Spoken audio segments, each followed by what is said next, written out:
here, to be invited to Capitol Hill here to speak alongside such distinguished leaders from both the House and the Senate. I want to thank Chairman Tim Scott, Chairman French Hill, Chairman John Boozman, and Chairman G.T. Thompson. So thank you all for your leadership and commitment to addressing some of the most important opportunities of our time in ensuring that the U.S. remains at the forefront of innovation and digital assets. The President said in his executive order in the first week that it's the policy of his administration to support the responsible growth and use of digital assets, blockchain technology, and related technologies across all sectors of the economy. And he established an executive branch working group for digital assets, which includes Secretary Besson at Treasury, Secretary Noem, soon-to-be confirmed Attorney General Bondi, Secretary Lutnick at Commerce, and all the other key administration officials that have an equity in crypto. And similarly, the SEC has set up a crypto task force led by Hester Peirce, which is also looking at this issue. And together, our objective is to accomplish the task that the President assigned for us in his EO, which is to propose a federal regulatory framework governing the issuance and operation of digital assets, including stablecoins, in the United States. I've talked to many founders over the past few years, and they've told me repeatedly that the number one thing they need from Washington is regulatory clarity. They just want to know what the rules of the road are so they can abide by them. We're coming off, frankly, 4 years of arbitrary prosecution and persecution of crypto companies where the SEC wouldn't tell founders what the rules were, but then they would prosecute them. And many founders have even told me stories of being debanked personally just because they had founded a crypto company. All of this approach was driving this important technology of the future offshore, and we want to keep that innovation onshore in the U.S. Financial assets are destined to become digital, just like every analog industry has become digital, and we want that value creation to happen in the United States rather than giving it away to other countries. This will also, I should add, be much better for consumer protection because it's easier for regulators to supervise an activity when it's onshore. And it's probably not a coincidence that the single biggest fraud in the history of crypto, which was FTX, was based in the Bahamas. By moving the innovation onshore, it'll be easier to separate out the good actors from the bad actors. And we want to encourage the good actors, the innovators, while protecting the market from the bad actors. And I think a market structured legislation with clear definitions and fair rules will do that. I want to say additionally, we're excited about working with both the House and Senate on stablecoin legislation. I know Senator Hagerty introduced a bill today. This stablecoins really have the potential to ensure American dollar dominance internationally, to increase the usage of the U.S. dollar digitally as the world's reserve currency, and in the process create potentially trillions of dollars of demand for U.S. treasuries, which could lower long-term interest rates. So let me stop there, and I want to thank the chairman here today, Chairman Scott, Chairman Hill, Chairman Boozman, Chairman Thompson. And I look forward to working with them as part of the administration to help turn President Trump's policy into reality. This was a week one priority for the administration, and we're excited that our counterparts in Congress are equally committed to ensuring American dominance in digital assets. I look forward to working with each of you. And with that, I want to say work with each of you in creating a golden age in digital assets. And with that, I'll turn it over to Chairman Scott. Thank you. I think David represents promises made, promises kept. I love the campaign trail when President Trump was out there making promises, and we see today he's keeping those promises. And in so many ways, I think back to a kid as I was a long time ago, growing up in a single-parent household, mired in poverty, and hoping that the American dream would one day be accessible for me. I think that we're standing here today at the precipice of greatness for so many kids who are looking forward to democratization, having access points for their families and for themselves that makes it easier and less expensive to do business in this country. I love the concept that we see today, synergy within the administration, the House, and the Senate, focusing not on ourselves, but focusing on working class Americans who desperately need to reduce their prices and increase their access. That's what the bicameral working group will help tackle. I have a pre-existing working friendship with GT and French and John. And the good news is we come together already having proven the ability to work together to get things done for the American people. It's an exciting time to be an American. And as David said, the golden age has begun. And the good news is it's going to get better. I'm excited about what we will accomplish for the American people. I'm excited about the synergistic approach that we're taking in the House and the Senate, with the White House leading the way. Next, you'll hear from Chairman French Hill.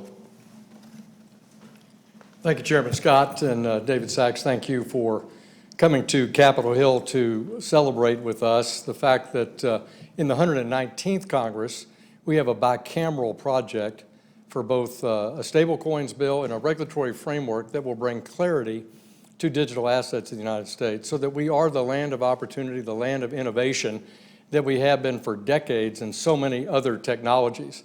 We don't want to be behind in financial technology and digital assets in the United States, but our innovators, as David Sacks reported, need clarity. They need to know what the rules of the road are, and that's why I'm excited to be here today to share this announcement that we're forming a working group on a bicameral basis between the House Financial Services Committee, the Senate Banking Committee, the House Agriculture Committee, and the Senate Agriculture Committee to make progress on that clarity for a regulatory framework and to create and structure a stablecoins bill that will lend itself to advancing America as the reserve currency of the world. This is a big issue. Bicameral support this year is dynamic because last year in the 118th Congress, we had success on a bipartisan basis in the House on both stablecoin legislation moving out of the House Financial Services Committee and for the regulatory framework moving across the House floor with a strong bipartisan vote. 71 Democrats joined House Republicans in moving that policy forward. So in my view, with the wind at our back of a leader like President Trump, who knows that financial innovation, financial technology is where America's heart is, where our entrepreneurs' hearts are, that will lead from the executive branch. And now, with this bicameral partnership with Senate Agriculture and Senate Banking, along with our House committees, I look very, very forward to the success we're going to have in the 119th Congress. And let me ask my good friend from Arkansas, a fellow Razorback, the chairman of the House Ag Committee, John Boozman. We're all still excited about the big Kentucky win. So it's good to be with you all. We've been working hard on this for the last 3 years. And we've had our ups and our downs. When we started working on it, crypto was gaining popularity. And then with Sam Bankman-Fried and other things, it seemed like perhaps it was in trouble. It's rebounded, though, and is bigger than ever. So our goal is to make sure that consumers are protected, make sure that the industry, in order for it to grow and be able to offer all of the things that it does offer to the various disciplines that are out there, whether you're a bank or whether you're investing a client's money for their retirement or whatever, you've got protections, there's structure in it, and it will allow the industry itself, because it is regulated, people have confidence in that, to grow.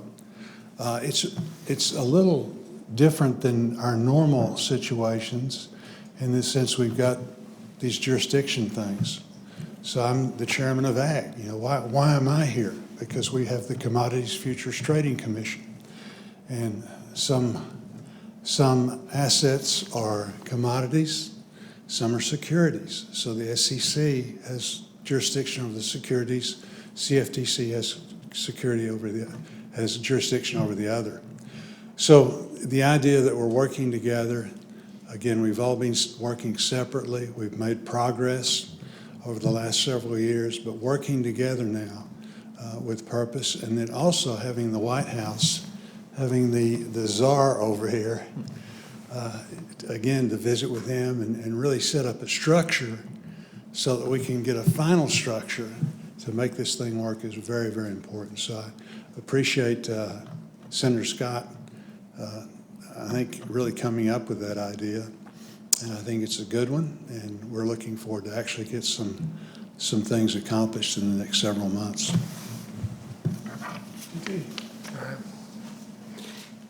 Good afternoon, everyone. I'm Congressman G.T. Thompson, Chair of the House Agriculture Committee. And this is what we're doing today is sort of the next step in what will be a milestone, which will be a great accomplishment for our country. You know, America really was a leader when it came to Internet 1.0, right? It was the Internet of knowledge. And the Internet 2.0, again, it was America that led that for the world, not just for our citizens, but for the world. And that was the Internet of things. And then Internet 3.0 is what we're talking about today, and that's the Internet of value. And we're approaching it in a principled way. You know, my colleagues here mentioned a couple of those. Number one, do no harm. You know, protect consumers, provide that regulatory structure, that certainty, both for the industry, but quite frankly for the consumers as well. And secondly is foster innovation, because the opportunities are just really are unimaginable. Well, what I believe is that whatever's over the horizon is going to be very, very exciting. So I'm really well, first of all, just very thankful to President Trump for his historic efforts to bring regulatory clarity to the digital assets markets.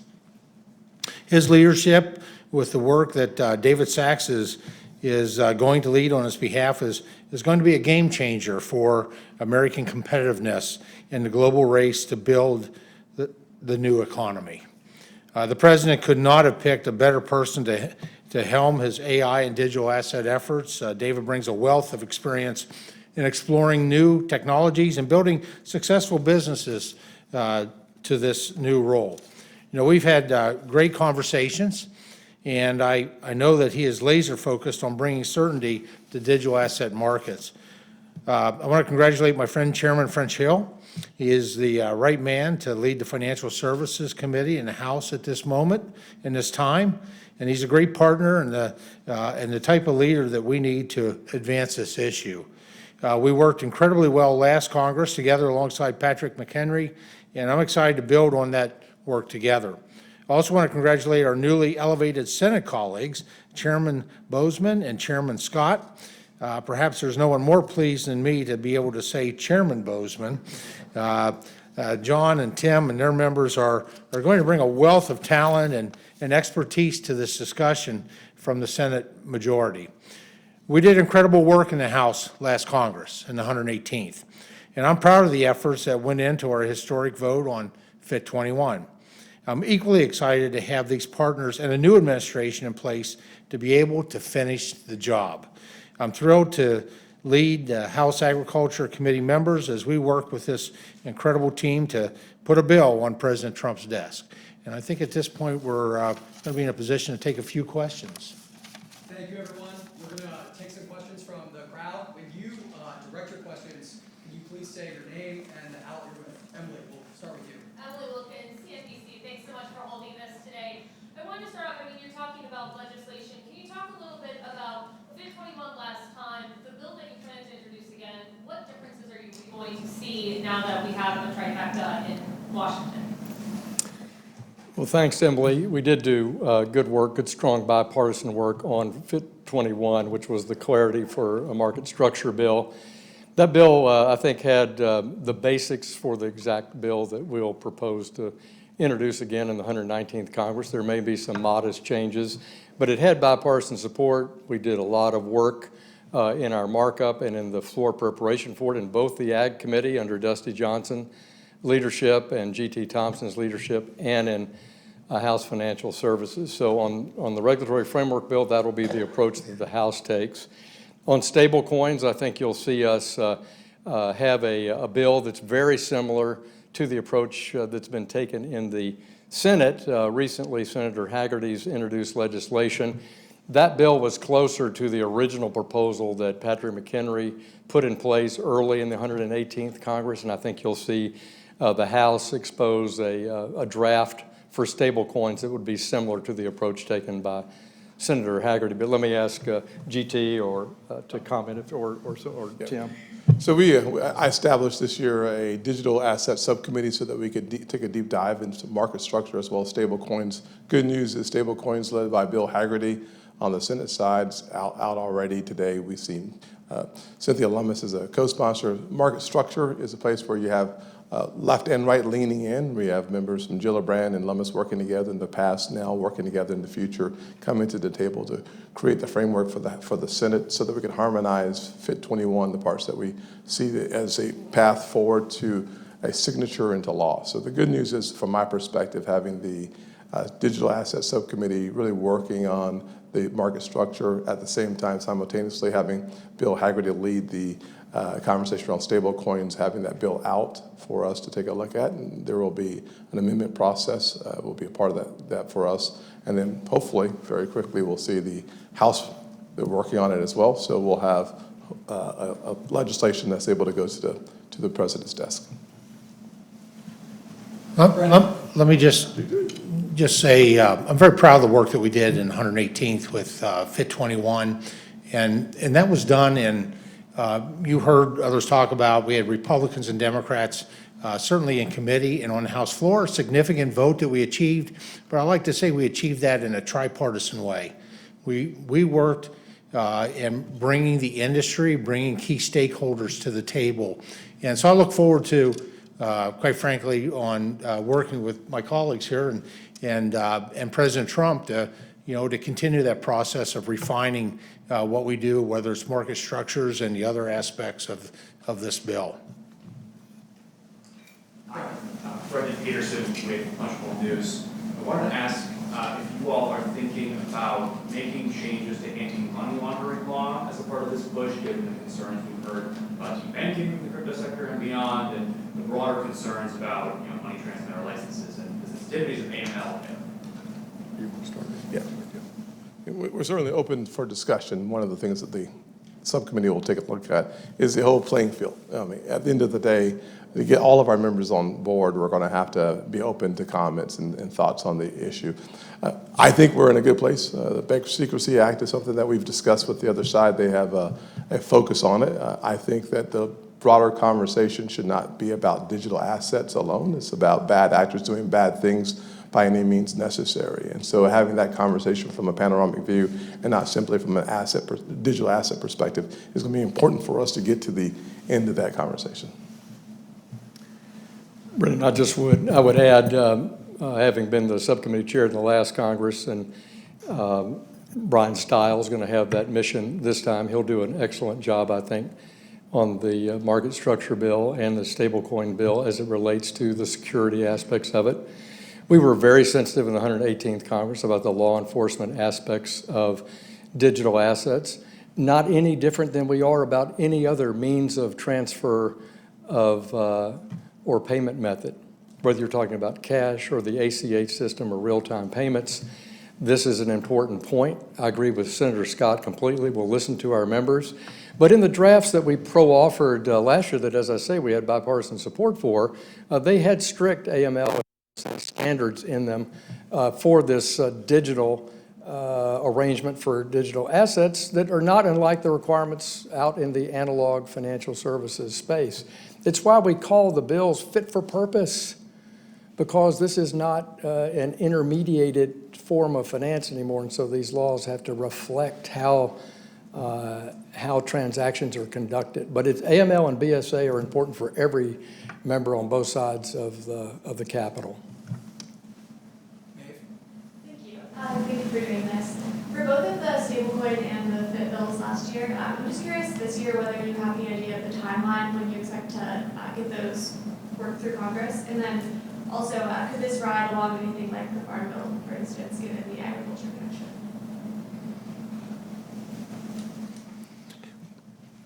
Well, we have to work on getting the Farm Bill, and we're going to do that.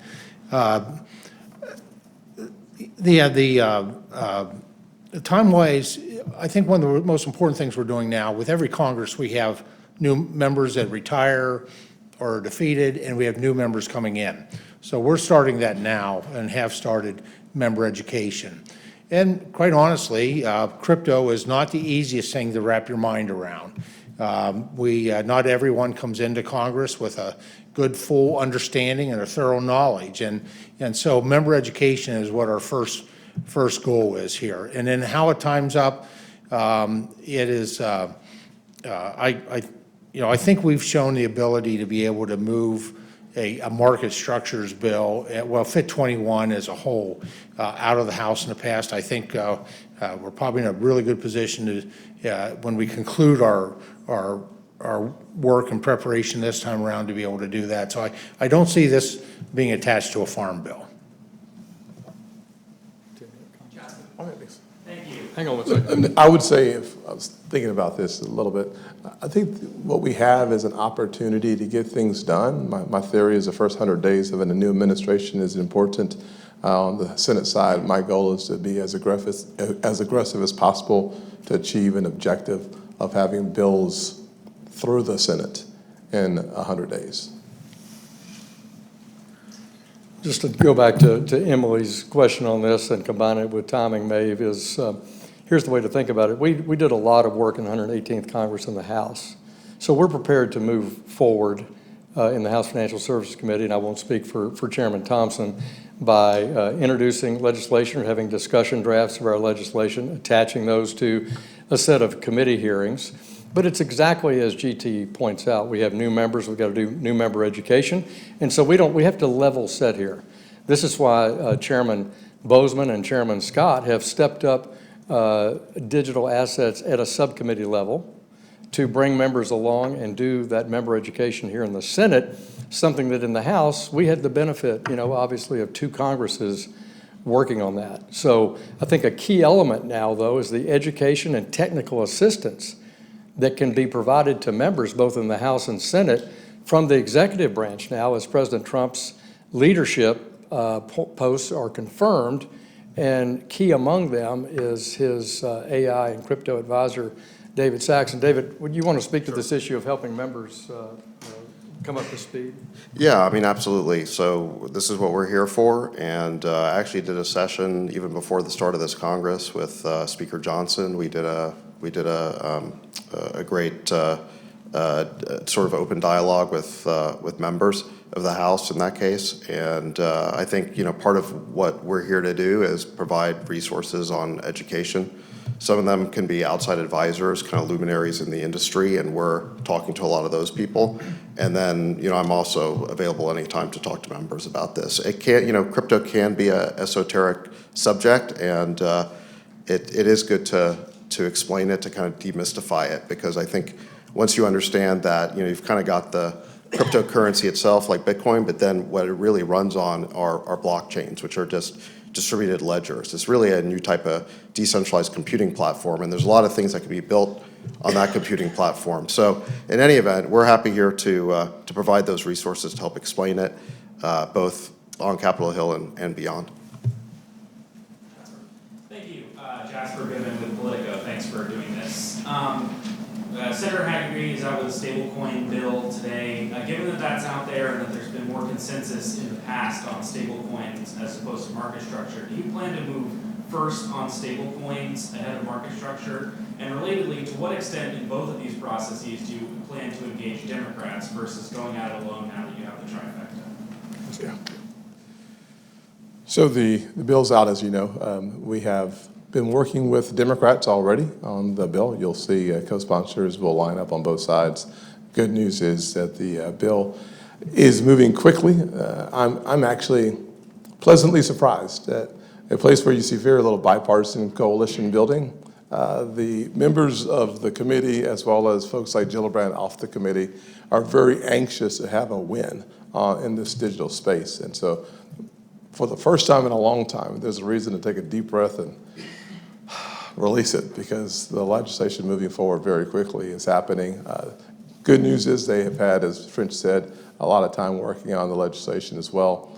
Finding the places where there are disagreement will be the key for us getting it to the president's desk, and that's where I think the task happens next, is to take a look at the component parts of Hagerty's stablecoin bill. But that's what we're moving first, is stablecoins.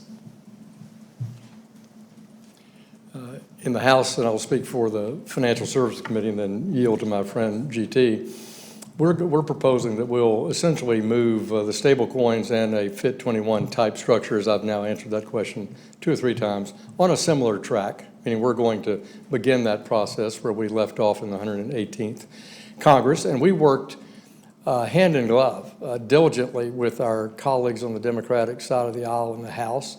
Many of the ideas that are reflected in the market structure bill and some in the stablecoins bill reflected views from the minority party in the House. And we'll continue to do that, and you'll see that as we move forward with a set of hearings and the discussion. So I remain committed to trying to make these bills bipartisan success in the House. And certainly we'll cooperate with the senators and try to be a part of any kind of educational effort here on a bipartisan base to support their efforts here in the Senate. GT. I have the same commitment, so I really don't have anything additional. All right, last question, Jennifer. Thank you so much, Jennifer Schonberger with Yahoo Finance. On the campaign trail, the president said he supported a Bitcoin reserve. I'm curious what the plans are for that at this point, and would the Biden administration consider putting crypto into a sovereign wealth fund that is After you. So one of the things that the president instructed us to do was to evaluate the idea for a Bitcoin reserve. And so that is one of the things, that's one of the first things we're going to look at as part of the internal working group in the administration. So as soon as we get all that set up, we're still waiting for some cabinet secretaries who are on the working group to get confirmed. So we're still in the very early stages of this. But that's one of the first things we're gonna look at is the feasibility of a Bitcoin reserve. I think the concept of the sovereign wealth fund is a little separate, and you'd have to talk to Secretary Lutnick, or soon to be Secretary Lutnick, about that. Thank you all very much.